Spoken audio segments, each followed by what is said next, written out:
तो अब जो हमारा अगला टॉपिक आता है ना, वो है अपना नेचर ऑफ मैटर। जैसे मैंने पिछली वीडियो में बोला था कि हम अगला अपना टॉपिक करेंगे नेचर ऑफ मैटर के बारे में। कौन सा? Nature of matter. तो चलिए शुरू करते हैं। तो भाई नेचर ऑफ मैटर क्या होता है ब्रो? मैटर का नेचर क्या होता है? मतलब नेचर ऑफ मैटर का मतलब क्या है? नेचर ऑफ मैटर इस डेफिनेशन का 1.2 की जो डेफिनेशन, मतलब डेफिनेशन नहीं, इसको हेडिंग का मतलब क्या है? देखो, इसमें हम जानेंगे जो हमारा मैटर होता है। मैटर क्या होता है? मैटर क्या होता है? जो अपना anything which occupy space and mass is said to be matter. तो उसकी कुछ नेचुरल चीज़ों के बारे में जानेंगे, नेचुरल कंडीशंस के बारे में जानेंगे कि नेचुरली मैटर कैसा होता है, नेचुरली कैसी चेंज करता है, नेचुरल उससे क्या क्या बन सकता है, क्या क्या होता है, इन सब चीज़ों के बारे में हम जानेंगे। तो हमारी पहली जो चीज़ है वो है अपना नेचर ऑफ मैटर के बारे में हमने समझा। नेचर ऑफ मैटर क्या है? जो anything which occupy space and मास, उसके कुछ कंडीशंस के बारे में जानेंगे, उसके बारे में कोई नई चीज़ जानेंगे, उसके बारे में क्या क्या होता है, ऐसी चीज़ों के बारे में जानेंगे। तो सबसे पहले हमारे दिमाग में स्ट्राइक करना चाहिए, जैसे कुछ लोगों ने, क्या पता मैंने पिछली वीडियो ना देखी हो, तो मैं उन्हें पहले ही बता देता हूँ मैटर क्या होता है। मैटर होता है anything which occupy space and mass is said to be matter. जो भी चीज़ जो स्पेस और मास ऑक्यूपाई करती है उसे हम मैटर के नाम से जानते हैं। फॉर एग्ज़ाम्पल क्या? फॉर एग्ज़ाम्पल मेरी आंखों के सामने एक बोतल है, बोतल भी मास और स्पेस ऑक्यूपाई कर रही है। मेरे सामने एक टेबल फैन रखा हुआ है, वो भी मास और स्पेस ऑक्यूपाई कर रहा है। बुक्स रखी हुई हैं, पेंसिल रखी हुई है, पेन रखा हुआ है, बेड रखा हुआ है। हवा में कुछ पार्टिकल्स मूव कर रहे हैं। कभी देखा होगा कि ऐसे ऐसे लाइट आती है एक जगह पे और वहाँ पे तुम्हें छोटी छोटी धूल के कण उड़ते हुए दिखते हैं। छोटे छोटे धूल के कण भी भाई वही हैं, वो भी मैटर हैं। क्यों? वो मैटर क्यों है भाई? मैटर इसलिए है वो, क्यों? क्योंकि भाई वो भी तो स्पेस ऑक्यूपाई कर रहे हैं। माना बहुत छोटा स्पेस है वो, पर वो भी तो स्पेस ऑक्यूपाई कर रहे हैं, उनका भी तो कुछ मास होगा। इस वजह से वो मैटर है। क्यों? Anything which occupy space and mass is said to be matter. Example बहुत मिलेंगे, वो copy, pencil, pen, item, molecule, सब चीज़ मैटर है। और हमें इस बात के बारे में पता होना चाहिए कि भाई हमें, we also aware that matter present in 3 physical state. कि जो अपना मैटर है ना, अपना लफड़ा है, जो जो अपना लफड़ा है ये, अरे ये क्या हो गया? हमने बोला भाई जो अपना लफड़ा है ना, मैटर मतलब लफड़ा, मजाक कर रहा हूँ, मजाक कर रहा हूँ बस। अपना जो मैटर है वो 3 फिजिकल स्टेट में पाया जाता है। फिजिकल स्टेट मतलब सॉलिड, लिक्विड और गैस, इन 3 स्टेट्स को कहते हैं फिजिकल स्टेट। तो मैंने बोला सॉलिड, लिक्विड और गैस, इन 3 स्टेजेस, इन 3 कलर्स में पाया जाता है भाई अपना मैटर, अपना लफड़ा इन 3 कलर में पाया जाता है। 3 कलर नहीं, 3 स्टेजेस में पाया जाता है। पहला स्टेज सॉलिड, दूसरा स्टेज लिक्विड, तीसरा स्टेज गैस। फिर एक बंदे ने बोला मुझे, भाई तू सॉलिड, लिक्विड, गैस कह रहा है, भाई इनमें फ़र्क क्या होता है ब्रो? तो मैंने बोला चल तुझे फ़र्क भी बता देता हूँ। तो मैंने बोला चल तुझे डिफरेंस बताता हूँ। अब कुछ तो भाई देखते ही, भाई ये कौन सा डिफरेंस है? भाई बहुत सिंपल डिफरेंसेस है। सबसे पहले सॉलिड। सॉलिड क्या होता है भाई? तुम खुद ही सोचो, सॉलिड, व्हाट इज सॉलिड? देखो, जिस जिस ऑब्जेक्ट नहीं, जिस मैटर के पार्टिकल एक दूसरे से बहुत ज़्यादा क्लोज होते हैं, मतलब वो उनके बीच में जो फोर्स ऑफ अट्रैक्शन होता है वो ना इतना तगड़ा होता है, इतना तगड़ा होता है कि वो एक साथ चिपके हुए होते हैं। उनका फोर्स ऑफ अट्रैक्शन इतना हाई होता है, इतना हाई होता है, उन्हें को सॉलिड स्टेट कहा जाता है। सॉलिड स्टेट कौन सी स्टेज होती है? जिसमें जो मैटर के पार्टिकल्स हैं ना वो बहुत क्लोजली पैक्ड होते हैं और सॉलिड होते हैं बिल्कुल। उनका डेफिनेट शेप होता है। फॉर एग्जांपल ले लो, तुम्हारी कुर्सी है ना, वो क्या है? उसके पार्टिकल्स कितने टाइटली पैक्ड हैं भाई, खुद सोचो ना कितने टाइटली पैक्ड हैं। तुम अपनी चेयर को पकड़ो, पटको, फेंको, कुछ भी करो, टूटती है? नहीं टूटती। क्यों? क्योंकि वो भाई बहुत टाइटली पैक्ड है। और उनकी, तुम्हारी चेयर का डेफिनेट शेप नहीं होता भाई। पटकी तो क्या पानी बन जा, तुमने अपनी चेयर को पटका तो वो कुर्सी की जगह एरोप्लेन बन जाएगी? ऐसा कुछ तो होगा नहीं। वो अपनी डेफिनेट शेप पे अटकी रहेगी और उसका वॉल्यूम भी एक्यूरेट ही होएगा। तो बोला सॉलिड क्या है? मैंने बोला भाई सॉलिड एक ऐसी स्टेट होती है जिसमें जो पार्टिकल्स के बीच का फोर्स ऑफ अट्रैक्शन होता है ना वो बहुत हार्ड होता है। तो फिर मैंने बोला अच्छा तो लिक्विड में कैसा होता है भाई? ब्रो लिक्विड में कैसा होता है? तो उसने बोला अच्छा लिक्विड में तो भाई जो अपने पार्टिकल्स का फोर्स ऑफ अट्रैक्शन है ना वो कम होता है बहुत, पर इतना भी कम नहीं होता, मतलब वो सॉलिड से कम होता है। वो इतना कम होता है लिक्विड में, force of attraction between particle इतना कम होता है कि पार्टिकल एक दूसरे से दूर दूर जा सकते हैं। मतलब तुमने देखा ही होगा, हाइड्रोजन के दो मॉलिक्यूल ऐसे चिपके थोड़ा ना रहते हैं, उनमें एक फ़र्क सा होता है, छोटा सा डिफरेंस दिखेगा तुम्हें कभी भी। तो फिर उसने बोला अच्छा, तो गैस में क्या होता है ब्रो, है ना। तो मैंने बोला भाई जो तुम्हारी गैस होती है ना, जो तुम्हारी गैस है ना, वो गैस जो है भाई उसके बीच में तो फोर्स ऑफ अट्रैक्शन ना के बराबर होता है। अब तुम ही सोचो, जब तुम पाद मारते हो तो तुम्हें क्या तुम्हारी पाद पत्थर की तरह गिरती हुई दिख जाती है?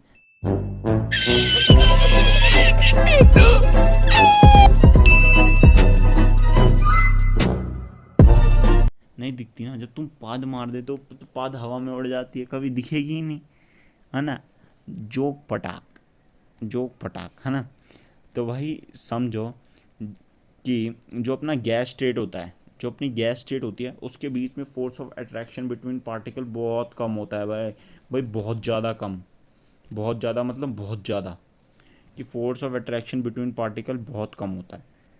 पहले ही बता रहा हूँ, सॉलिड में क्या होता है, सॉलिड में जो अपना फोर्थ सॉलिड पार्टिकल जो भी होते हैं उनके बीच में force of attraction between particle बहुत हार्ड होता है।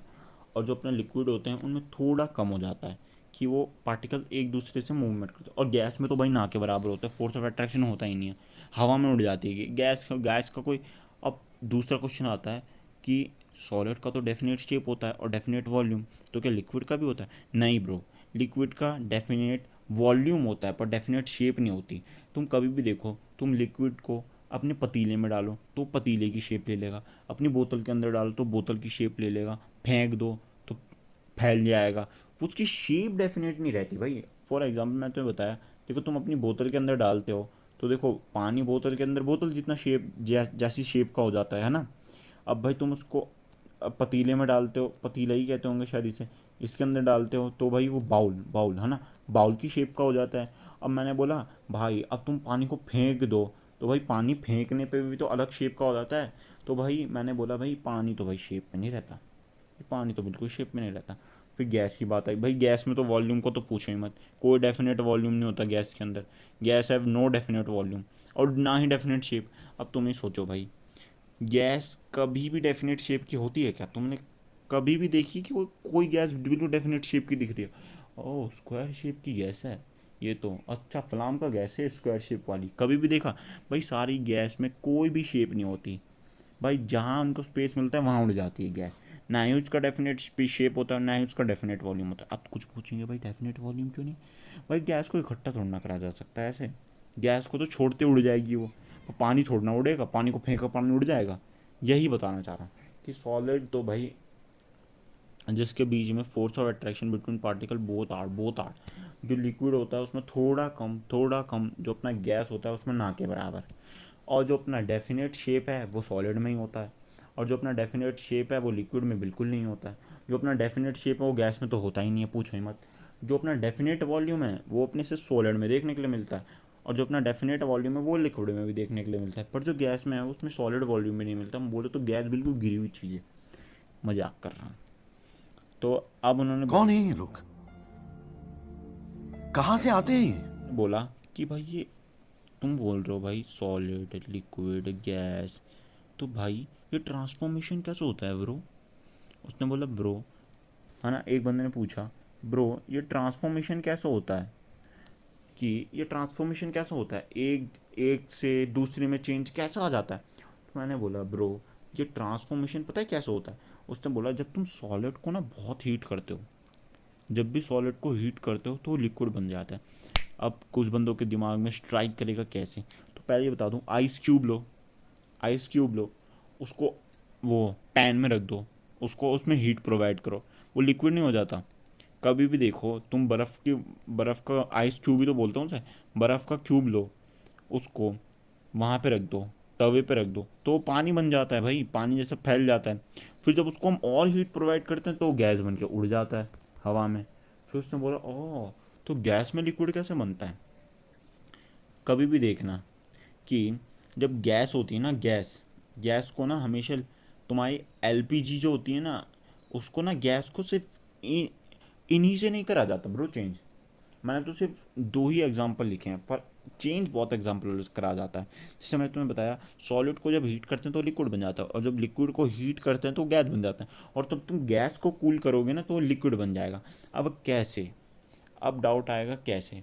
तुमने कभी भी देखा होगा, तुम्हारी जो बर्फ़ होती है, बर्फ़ गिरती है ना, तो बर्फ़ भी तो पहले गैस होती है, जब वो कंडेंस होती है, ठंडी होती है ना, जब गैस तुम्हारी बर्फ़ बर्फ़ वो वाली बर्फ़ नहीं कह रहा जो तुम्हारी फ्रिज में बर्फ़ होती है, वो बर्फ़ नहीं ब्रो, वो बर्फ़ नहीं, जो आसमान से बर्फ़ गिरती है, वो भी तो पहले भाई वही होती है गैस। जब वो कंडेंस होती है, ठंडी हो जाती है ना, ठंडी, तो वो ठंडी हो जाती है तो लिक्विड की स्टेट में गिरने की जगह गैस के वो छोटे छोटे वो जो गोले टाइप होते हैं उसकी स्टेज में गिरती है, और जब वो गोले गोले इकट्ठा हो जाते हैं बहुत सारे, तो वो लिक्विड बन जाते हैं। जब गैस थोड़ा लिक्विड स्टेट ही तो होता है, अगर तुम उसको थोड़ा मुंह में भी डाल लो, तुम कभी भी ध्यान दो, तो जब कश्मीर वश्मीर जैसी जगहों में जाओगे जहाँ पे बर्फ़ गिरती है, वहाँ पे अगर तुम बर्फ़ को देखोगे ना, वो जो स्नोफॉल होती है, जब उसको तुम अपने मुंह में डालोगे तो मुंह में डालते ही वो लिक्विड बन जाता है।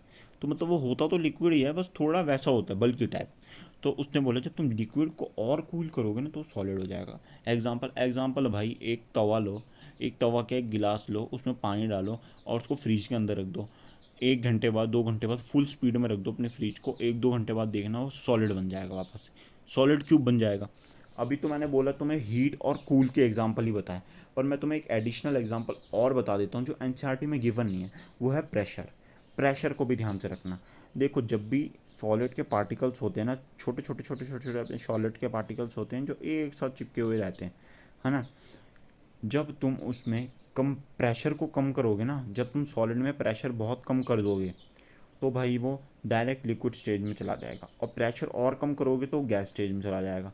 और जब तुम गैस स्टेज में, जब अपना जो गैस है ना, जो अपना गैस है, गैस में जब प्रेशर बढ़ाते जाओगे ना, बढ़ाते जाओगे, तो पार्टिकल्स ना एक पास अटक जाएंगे, थोड़ा पास आ जाएंगे, और उसमें और प्रेशर लगाओगे ब्रो, इतना प्रेशर लगाओगे कि प्रेशर लग गया है, तो इतना प्रेशर लगाओगे तो और चिपक जाएंगे, और बिल्कुल ही चिपक जाएंगे, तो वो सॉलिड बन जाएंगे वापस से, वापस सॉलिड स्टेज में आ जाएगा। क्या कौन से एग्जांपल है? एक तो दिया हीट का, जब तुम सॉलिड में हीट प्रोवाइड करते हो ज़्यादा, तो हीट प्रोवाइड करने के बाद लिक्विड स्टेज में आ जाता है। जब लिक्विड पे भी हीट प्रोवाइड करते हो तो गैस स्टेज में आ जाता है। तो उसने बोला जब तुम गैस को ठंडा करोगे ना तो लिक्विड स्टेज में आ जाएगा, और जब लिक्विड को ठंडा करोगे तो वो सॉलिड स्टेज में आ जाएगा। फिर मैंने बोला भाई एक और एग्जांपल होता है, वो है प्रेशर। अपना प्रेशर बोलता है कि भाई जब तुम मुझे सॉलिड हूँ मैं, अभी मैं सॉलिड हूँ, जब मेरा प्रेशर कम कर दोगे, मेरे पार्टिकल्स का गैप कम कर दोगे तो मैं लिक्विड स्टेज में आ जाऊँगा, और जब मेरा लिक्विड स्टेज में भी पार्टिकल्स का गैप और कम कर दोगे तो मैं गैस स्टेज में आ जाऊँगा।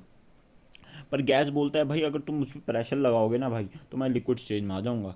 फिर लिक्विड बोलता है भाई तुम मुझ पर भी प्रेशर लगाओगे ना तो मैं सॉलिड स्टेज में आ जाऊँगा। यही है दो एग्जाम्पल, एक है प्रेशर और एक है हीट। हीट और कूल तो भाई वही बात हो गई। तो उसने बोला फिर कि भाई कभी कभार ऐसा भी देखने के लिए मिलता है, कभी कभार ऐसा भी देखने के लिए मिलता है कि सॉलिड डायरेक्ट गैस बन जाता है। फॉर एग्जाम्पल इम्पॉर्टेंट, वो है अपना ड्राई आइस। ड्राई आइस को कभी भी ध्यान से देखोगे ना, जब भी तुम सॉलिड है उसमें ड्राई आइस पे जब भी थोड़ा सा भी पानी डालोगे ना, थोड़ा सा भी पानी, तो पानी नहीं बनेगा वो।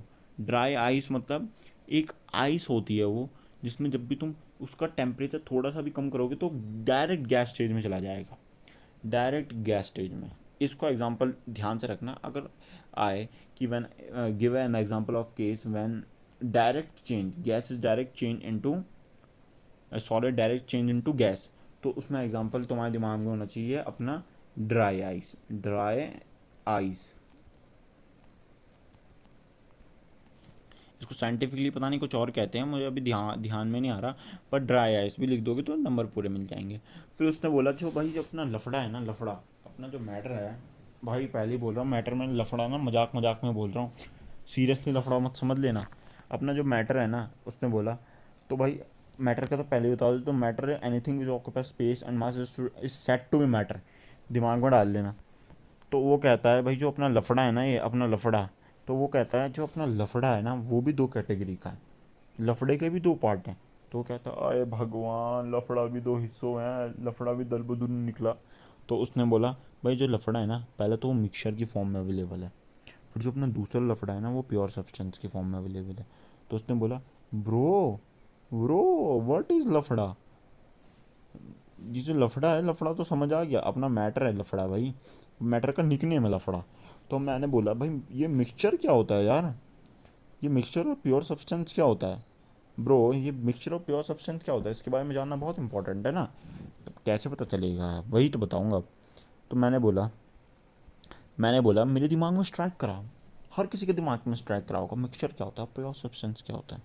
तो मैंने बोला भाई मिक्सचर, मिक्सचर, आप सुन लो ध्यान से। देखो, जिस देश में बोर्ड एग्ज़ाम कैंसिल हो सकते हैं ना, उस देश में ऐसा बेसिक भी पूछा जा सकता है। तो भाई बेसिक को भी अपने दिमाग में डाल लो।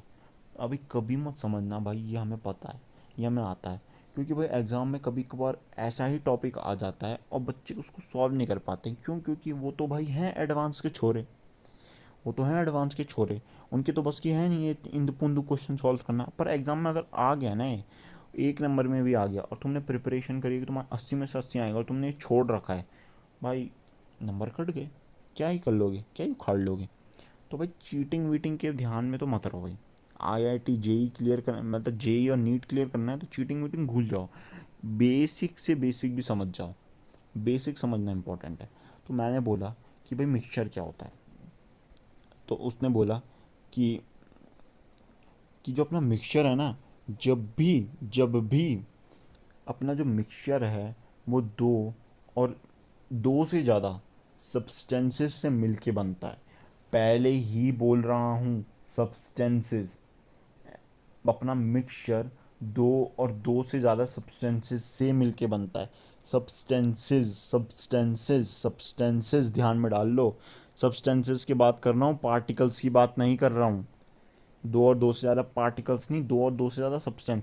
सब्सटेंस क्या होता है? जो कि बहुत बड़ा होता है पार्टिकल से। तो मैंने बोला कि भाई जो अपना मिक्सचर भी है ना, वो भी दो कैटेगरीज में क्लासिफाइड है अपना मिक्सचर। तो उसने बोला क्या है वो कैटेगरीज। तो मैंने बोला भाई अपनी पहली कैटेगरी है होमोजीनियस मिक्सचर।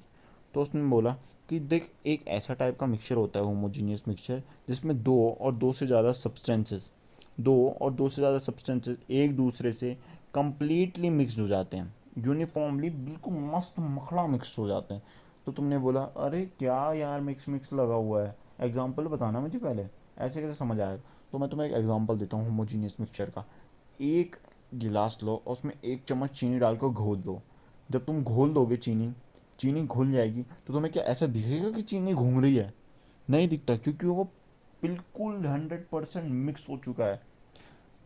इसको कहते हैं होमोजीनियस मिक्सचर। होमोजीनियस मिक्सचर एक टाइप का मिक्सचर होता है, या क्लासिफाइड ऐसे ही बताओ, ये बातें अपने दिमाग में बैठा रहा हूँ। होमोजीनियस एक टाइप का मिक्सचर होता है जिसमें दो और दो से ज़्यादा सब्सटेंसेस जब यूनिफॉर्मली मिक्स हो जाते हैं, या यूनिफॉर्मली कंप्लीटली वो हो जाते हैं, कंप्लीटली मिक्स हो जाते हैं, उन्हें कहते हैं होमोजीनियस मिक्सचर। अब हेट्रोजीनियस मिक्सचर भाई खुद ही सोच लो, जब होमोजीनियस है कंप्लीटली मिक्स हो जाना, हेट्रोजीनियस क्या होगा? हेट्रोजीनियस मिक्सचर एक टाइप का मिक्सचर होता है जिसमें जो अपने दो और दो से ज़्यादा पार्ट सब्सटेंसेस हैं वो कंप्लीटली मिक्सड नहीं होते। फॉर एग्जांपल, जब भी तुम्हारा वाटर है, वाटर के अंदर तुम कोई भी चीज़ डाल लो, तुम डाल लो पत्ती, पत्ती ले लो, ग्रेन ले लो, आटा ले लो, चावल ले लो, ये सब क्या मिक्सड हो जाते हैं यूनिफॉर्मली? ऐसे तुम्हें दिखता तो है कि देख देख देख देख देख, तुम अपनी आंखों से तो यूं ही देख लेते हो। देख देख देख राम, राम देख, क्या देखूं ब्रो, देख देख देख देख, यहाँ पे भूसे के दाने घूम रहे हैं। तो भाई तुम, वो क्या बोलेगा, अरे हाँ देख भूसे के दाने घूम रहे हैं।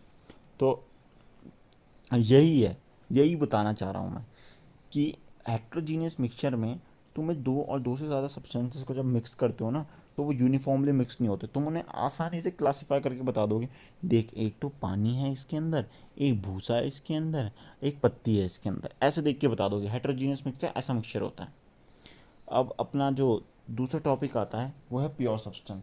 देखो प्योर सब्सटेंस के बारे में जानना बहुत इंपॉर्टेंट है, प्योर सब्सटेंसेस के बारे में जानना तुम्हारे लिए बहुत ज़्यादा इंपॉर्टेंट है भाइयों। कि प्योर सब्सटेंस क्या होते हैं? प्योर सब्सटेंस मैंने बोला भाई, प्योर सब्सटेंस ऐसे सब्सटेंसेस होते हैं जिनके अंदर फिक्स्ड कंपोजिशन होती है। फिक्स्ड कंपोजिशन होती है, किसकी फिक्स्ड कंपोजिशन? फिक्स्ड कंपोजिशन किसकी फिक्स्ड कंपोजिशन? तो मैंने बोला मॉलिक्यूल्स की फिक्स्ड कंपोजिशन होती है, एलिमेंट्स की फिक्स्ड कंपोजिशन होती है। तो उसने बोला चलो अभी स्ट्राइक नहीं किया होगा, फील नहीं आया होगा प्योर सब्सटेंस क्या होता है, तो मैं तुम्हें फील करवाता हूँ। प्योर सब्सटेंस भी दो कैटेगरीज में होते हैं, एक होता है अपना एलिमेंट और एक होता है अपना कंपाउंड। एलिमेंट कहता है भाई देख मुझे किसी से दोस्ती नहीं करनी, मैं अपने में मस्त हूँ। तो एलिमेंट एक टाइप का पार्टिकल होता है। एलिमेंट एक टाइप का पार्टिकल है जो कि सिर्फ सिंगल टाइप के पार्टिकल से ही बना है। Element is a type of particle which is made up of only one type of particle, ये कह सकते हो। या element is one a substance which is only, element is a substance which is made up of only one type of particle. मतलब देखो element से तुम क्या कह सकते हो, एलिमेंट से मैं बोल सकता हूँ देखो भाई जो एलिमेंट है ना उसको दोस्ती वोस्ती से तो कोई मतलब है ही नहीं। एलिमेंट कहता है मुझे दोस्ती वोस्ती नहीं करनी, मेरे पास बहुत शाने बंदे हैं। फिर उसने बोला कैसे, कंपाउंड ने बोला भाई कैसे, कौन शाने बंदे।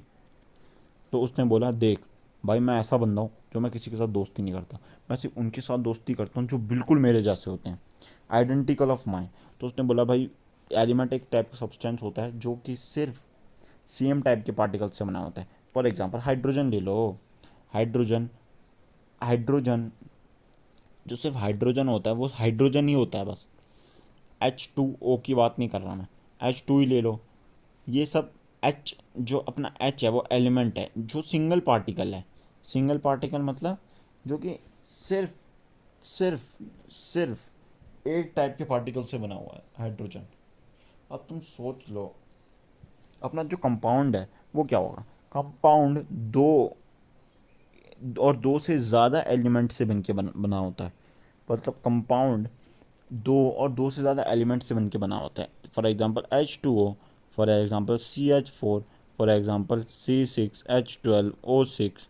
अब ये क्या है, मीथेन है, ये क्या है, मीथेन ही है ना, पता नहीं मीथेन ही होगा। और ये क्या है, ये है वाटर, और ये क्या है अपना ग्लूकोज। बस यही है कंपाउंड। क्या है कंपाउंड, वो है जो दो या दो से ज़्यादा एलिमेंट से मिलके बना हुआ होता है। अपना एलिमेंट क्या है, एलिमेंट कहता है भाई मैं तो सिंगल टाइप के पार्टिकल से मिलकर बना हूँ, मैं किसी से मिलकर नहीं बनाऊँ, मैं अपना हूँ तारा भाई जोगिंदर, मैं अपना हूँ। बस समझ जाओ मैंने क्या बोला कि एलिमेंट एक ही टाइप के पार्टिकल से बना होता है, पर कंपाउंड एक से ज़्यादा, दो से ज़्यादा एलिमेंट से मिलकर बना होता है। दो या दो से ज़्यादा एलिमेंट, दो से ज़्यादा नहीं, सिर्फ दो से भी बन सकता है। और प्योर सब्सटेंस के बारे में आप समझ ही गए होंगे, जब जिसमें फिक्स्ड कंपोजिशन होती है। जैसे H2O ले लो, नाले का पानी ले लो, कहीं का भी पानी ले लो, गंगा जल ले लो, वो H2O ही होगा, है ना। H5O6B12 तो होगा नहीं कहीं का पानी। तो भाई पानी है तो पानी H2O की कंपोजिशन में ही प्रेजेंट होगा। ये बताना चाह रहा है कि प्योर सब्सटेंस बिल्कुल प्योर होता है, बिल्कुल प्योर है ये बिल्कुल प्योर है, इसका किसी के साथ लफड़ा नहीं चलता, ये बिल्कुल प्योर है, ये बिल्कुल अच्छा है। प्योर सब्सटेंस बिल्कुल अच्छा है, प्योर सब्सटेंस बिल्कुल अच्छा है। बस ये दिमाग में डालना, उसके ये दिमाग में मत डालना, दिमाग में ये डालना कि वो फिक्स्ड कंपोजिशन में प्रेजेंट होता है। फिक्स्ड कंपोजिशन का फील अभी आएगा नहीं यार, फील थोड़ा बाद में आएगा। थोड़ा फील को अंदर बचा के रखो, फील को वेस्ट मत करो अपनी। तो मैंने तुम्हें बता दिया कि प्योर सब्सटेंस क्या होते हैं, एलिमेंट्स क्या होते हैं, कंपाउंड्स क्या होते हैं, heterogeneous mixture, homogeneous mixture, mixture ही क्या है, अपना सॉलिड से लिक्विड स्टेट कैसे कन्वर्जन होता है, स्टेट्स ऑफ मैटर क्या है, इन सारी चीज़ों के बारे में बता दिया है। मैटर क्या होता है। तो हमारा 1.2 भी कंप्लीट हो गया ब्रो। अब देखो मैं तो प्लेलिस्ट भेजता हूँ ना, देखो जो भी मैं वीडियो डाल रहा हूँ, मैं ना एक दिन में एक वीडियो डालूँगा केमिस्ट्री की, एक दिन में एक वीडियो। मतलब अभी 1.1 एक दिन में, फिर 1.2, फिर 1.3, फिर 1.4, ऐसे ही 1.5 से लेकर इस चैप्टर तक 1.10 हो जाएगा। 10 दिन के अंदर होएगा चैप्टर कंप्लीट। फिर 2 दिन में हम एक NCERT का क्वेश्चन करेंगे, और फिर बाकी के 3 दिन में हम एग्जाम्पलर के क्वेश्चन करेंगे। Thank you for watching. मज़ा आया तो यार लाइक कर देना यार, लाइक में कंजूसी किस बात की, अब ऐसे कंजूसी करोगे तो कैसे चलेगा। खत्म, bye bye, tata, good bye, गया।